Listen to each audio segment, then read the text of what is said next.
Assalamualaikum warahmatullahi wabarakatuh. Di sini saya akan mempresentasikan hasil kerja saya, konsep ekovalensia.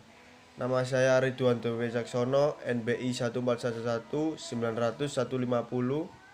Nama saya Adrian Ardi Kesatria, NBI 14111 Di sini saya akan menjelaskan.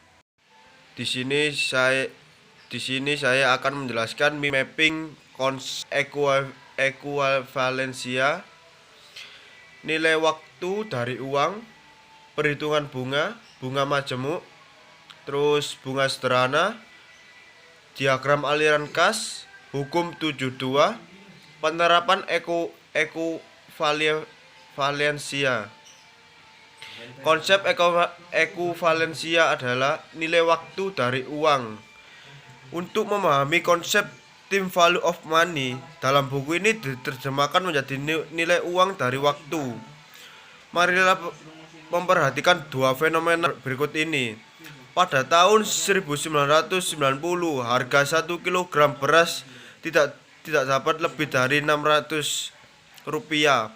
Pada tahun 1955, harga tersebut menjadi sekitar 800 rupiah. Pada tahun 2000, harganya lebih dari 1.200, dan pada tahun 2008 menjadi di atas 5.000. Tahun 2009, harga per kilo di atas 10.000. Harga barang-barang yang lain juga mengikuti irama yang serupa. Yang kedua, bila kita meminjam uang 10.000 sebulan yang lalu, maka utang kita saat ini mungkin setelah menjadi 10.100. Misalnya, bila kita menginvestasikan 1 juta setahun yang lalu, maka memungkinkan uang kita sekarang sudah menjadi 1.200.000. Dari kedua fenomena di atas dapat kita lihat bahwa nilai uang senantiasa berubah cenderung turun dengan berjalannya waktu. Pada kasus pertama bisa kita amati bahwa untuk mendapatkan barang dengan jenis dan jumlah yang sama diperlukan jumlah uang yang semakin banyak. Hal ini berarti menunjukkan bahwa daya beli yang menurun. Fenomena ekonomi ini dikenal dengan istilah inflasi. Pengaruh inflasi dalam kaitannya dengan ekonomi teknik akan dijelaskan pada bab sendiri. Terus kasus yang kedua juga merupakan wujud dari konsep nilai uang dari waktu. Bila jam 10.000 sebulan yang lalu dan uang kita saat ini menjadi 10.100, maka secara sederhana bisa kita katakan bahwa kita meminjam uang dengan bunga 100 rupiah untuk uang sejumlah 10.000 dalam sebulan atau sebesar 100% per bulan. Dalam hal ini bisa dikatakan bahwa 10.000 sebulan yang lalu secara finansial adalah setara nilainya dengan 10.100. Pada saat ini kesamaan nilai finansial ini dikenal dengan istilah ekuivalensia. Nilai 100 rupiah di atas adalah bunga yang terjadi selama sebulan, dan nilai 10.000 yang dipinjamkan sebulan yang lalu dikatakan induk prinsipal. Demikian, untuk melakukan ekuivalensia nilai uang kita perlu mengetahui tiga hal berikut ini. Seperti yang ke satu, jumlah yang dipinjam atau yang diinvestasikan. Yang kedua, periode atau waktu peminjaman atau investasi. Yang ketiga, tingkat bunga yang dikenakan. Dua, perhitungan bunga. Definisi tingkat bunga menurut Anzi 1972, American State for Industrial Engineering Terminology for Engineering Economy, adalah rasio dari bunga yang dibayarkan terhadap induk dalam suatu periode waktu, biasanya dinyatakan dalam persentase dari induk secara matematis. Hal ini dirumuskan tingkat bunga dinyatakan per unit waktu per induk dikali 100%. Unit waktu yang biasanya digunakan untuk menyatakan tingkat bunga adalah 1 tahun. Jadi bila kita menyatakan bunga 20%, maka yang dimaksud adalah tingkat bunga tersebut 20% per tahun. Ada dua jenis bunga yang bisa dipakai untuk melakukan perhitungan nilai uang dari waktu, yaitu bunga sederhana dan bunga majemuk. Kedua jenis bunga ini akan menghasilkan nilai nominal uang yang berbeda bila perhitungan dilakukan lebih dari satu periode. Bunga sederhana. Bunga sederhana dihitung hanya dari induk tanpa memperhitungkan bunga yang telah dikumulasikan pada periode sebelumnya. Secara matematis, hal ini bisa diekspresikan sebagai berikut. Rumusnya kan P kali I kali N. Itu apa? Bunga yang terjadi rupiah. P itu apa? Induk yang dipinjam untuk diinvestasikan. I itu adalah tingkat bunga per periode. N adalah jumlah periode yang dilibatkan. Terus bunga majemuk. Bunga majemuk itu bila kita menggunakan bunga majemuk, maka besarnya bunga pada suatu periode dihitung berdasarkan besarnya induk ditambah dengan besarnya bunga yang telah terakumulasi pada periode sebelumnya. Kita bisa menyebut proses ini dengan istilah bunga berbunga. Berikut ini adalah sebagai contoh diagram aliran kas. Aliran kas akan terjadi apabila ada perpindahan uang tunai atau yang sejenis, seperti cek, transfer melalui bank, dan sebagainya, dari satu pihak ke pihak lain. Bila satu pihak menerima uang tunai atau cek, maka terjadi aliran kas masuk, dan bila suatu pihak mengeluarkan uang tunai atau cek yang sejenisnya, maka terjadi aliran kas keluar. Apabila suatu pihak menerima dan pengeluaran uang tunai sekaligus, maka itu aliran kas netonya dapat direputasikan sebagai berikut. Seperti pada dasarnya aliran kas keluar dan masuknya kas akan terjadi dalam frekuensi yang tinggi dalam interval waktu yang pendek, maka dalam penggambaran aliran kas kita bisa membuat asumsi bahwa aliran kas senantiasa terjadi pada akhir periode. Diagram aliran kas adalah suatu ilustrasi grafis dari transaksi ekonomi yang dilukiskan pada garis skala waktu. Jadi ada dua segmen dalam suatu aliran kas, yaitu segmen ke-1 adalah garis horizontal yang menunjukkan skala waktu periode, dan kedua segmen garis vertikal yang menunjukkan aliran kas. Periode dapat dinyatakan dalam tahun, bulan, atau minggu, atau hari, tergantung pada relevansi permasalahan yang dihadapi dan bergerak membesar dari kiri kanan. Titik 0 menunjukkan saat ini atau akhir periode 0 atau awal periode 1. Aliran kas diilustrasikan dengan panah vertikal pada garis horizontal pada saat di mana transaksi terjadi. Panjangnya pada vertikal tidak selalu mencerminkan skala besarnya transaksi. Namun transaksi yang lebih besar harus digambarkan dengan panah yang lebih panjang. Jenis transaksi penerimaan dan atau pengeluaran dibedakan dengan dari tanda panah. Panah yang menunjukkan ke atas menunjukkan aliran kas positif atau berupa penerimaan sebaliknya, aliran kas negatif yang menyatakan pengeluaran dituliskan dengan panah yang mengarah ke bawah. Menggambarkan diagram aliran kas berbeda ditinjau dari sudut pandang yang berbeda. Oleh karena itu, penting untuk mengidentifikasikan terlebih dahulu dari pihak mana diagram aliran kas akan dibuat. Bila si A meminjam uang 10.000 kepada si B pada bunga 10% dikembalikan dalam 3 periode mendatang, maka aliran kas si A dan si B akan tampak pada penggambaran. Diagram aliran kas adalah langkah awal dalam menyelesaikan suatu persoalan ekonomi teknik yang melibatkan berbagai transaksi yang terjadi di berbagai periode.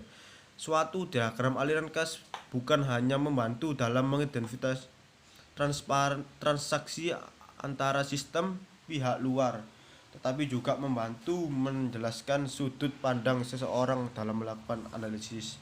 Itulah penjelasan dari diagram aliran kas. Hukum 72.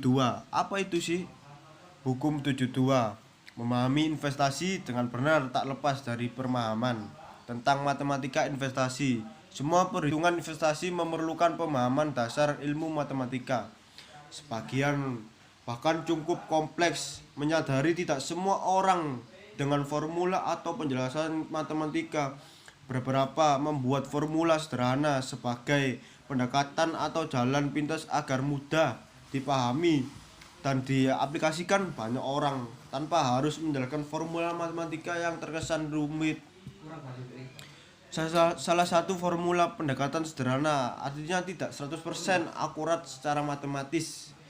Memahami bagaimana dana investasi kita berkembang menjadi 2 kali lipat double dari modal awalnya adalah rule aturannya 72.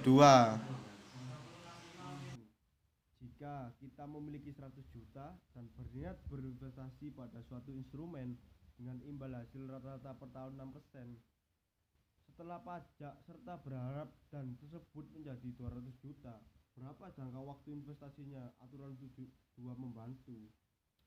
Misal saya jawab ya, formula aturan 72 menyatakan jangka waktu nilai investasi menjadi 2 kali lipat adalah 72 dibagi imbal hasil investasi rata-rata per tahun. Hasilnya adalah 72 per 6%, itu 12 tahun. Cukup lama ya. Bagaimana jika kita ingin mempercepat dana berkembang 200 juta dalam 6 tahun? Kita tinggal membagi 72 dengan jangka waktu yang diinginkan, yakni 6 tahun, maka target imbal hasilnya adalah 12% per tahun. Selain memahami efek imbal dan jangka waktu terhadap pertumbuhan nilai investasi, yang menarik dari formula ini adalah kekuatan pertumbuhan dalam jangka panjang yang tidak linier. Perhatikan dua contoh kasus di atas. Jika jangka waktu investasi diperpanjang hingga 24 tahun pada kasus pertama dengan imbal hasil 6% per tahun, dana 200 pada akhir tahun ke-12 akan menjadi 400 juta pada akhir tahun ke-24. Pada kasus kedua imbal hasilnya 12% dan akhir tahun ke-6 sebesar 200 juta menjadi 400 juta pada tahun ke-12 menjadi 800 juta pada akhir tahun ke-18, kemudian 1,6 miliar pada akhir tahun ke-24. Perhatikan perbedaannya di atas. Akhir tahun ke-12 perbedaannya hanya 200 juta. Tapi akhir tahun ke-24 perbedaannya menjadi 1,2 miliar. Menarik bukan kekuatan pertumbuhan oleh perbedaan imbal hasil dalam jangka panjang. Itulah pengertian atau hukum 72. Pan ekuivalensi dalam analisis ekonomi teknik. Agar dapat menentukan pilihan terbaik harus dibandingkan nilai, dalam hal ini uang, dari masing-masing alternatif. Nilai uang baru bisa dibandingkan bila berbeda pada waktu yang sama. Jika nilai uang berbeda pada waktu yang berbeda, harus dibawa terlebih dulu ke waktu yang sama. Penerapan ekuivalensia dalam analisis ekonomi teknik adalah menjadikan nilai uang dari masing-masing alternatif yang akan dibandingkan menjadi nilai-nilai yang dapat dibandingkan dengan mengkonversi nilai-nilai dari waktu yang berbeda ke suatu waktu yang sama. Itulah hasil penjelasan mind mapping saya. Berikut ini adalah contoh soal-soal dan jawabannya. Nilai waktu dari uang, time value of money, mempunyai rumus FV sama dengan PV kali dalam kurung 1 plus I N FV per dalam kurung 1 plus I N. Contoh soal, nasabah menyimpan uang sebesar 1 juta rupiah pada bank dengan tingkat bunga 10%, maka setelah 1 tahun uang nasabah menjadi nilai kemudian NK 1 sama dengan Rp 1 juta plus dalam kurung 1 juta rupiah kali 10%. NK 1 sama dengan 1 juta 100.000 rupiah. Di sini nasabah menerima tambahan uang akibat bunga sebesar 100.000 rupiah. Saya akan menjelaskan contoh soal dari bunga sederhana. Bunga sederhana mempunyai rumus I sama dengan P kali I kali N.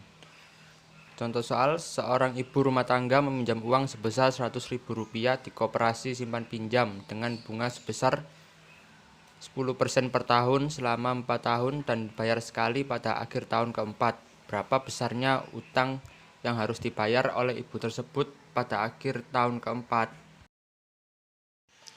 Jadi jawabannya, uang yang harus dibayar adalah induk sebesar 100.000 rupiah dan bunganya selama 4 tahun. Jadi penyelesaiannya I sama dengan 100.000 rupiah kali 10% kali 4 sama dengan 40.000 rupiah. Jadi yang harus dibayar adalah 140.000 rupiah. Perhitungan biaya mempunyai rumus tingkat bunga sama dengan bunga yang dinyatakan per unit waktu per induk kali 100%. Contoh soalnya, setelah 9 bulan uang tabungan Susi di koperasi berjumlah 3.815.000 rupiah. Koperasi memberi jasa simpanan berupa bunga 12% per tahun. Berapa tabungan awal Susi di koperasi? Jawabannya, bunga sama dengan A kali P kali M.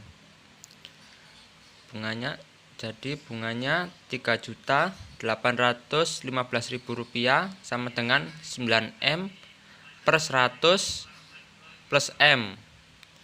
3.815.000 rupiah sama dengan 9M per 100 plus 100M per 100. 3.815.000 rupiah sama dengan 109M per 100. M sama dengan 3.815.000 rupiah kali 100 per 19. M sama dengan 3.500.000 rupiah. Hukum 72. Hukum 72 adalah memahami investasi dengan benar tak terlepas dari pemahaman tentang matematika investasi.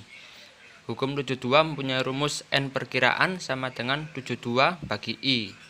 Contoh soalnya, berapa perkiraan waktu yang diperlukan untuk menggandakan uang sebesar 1 juta rupiah menjadi 2 juta rupiah pada tingkat suku bunga 15% per tahun.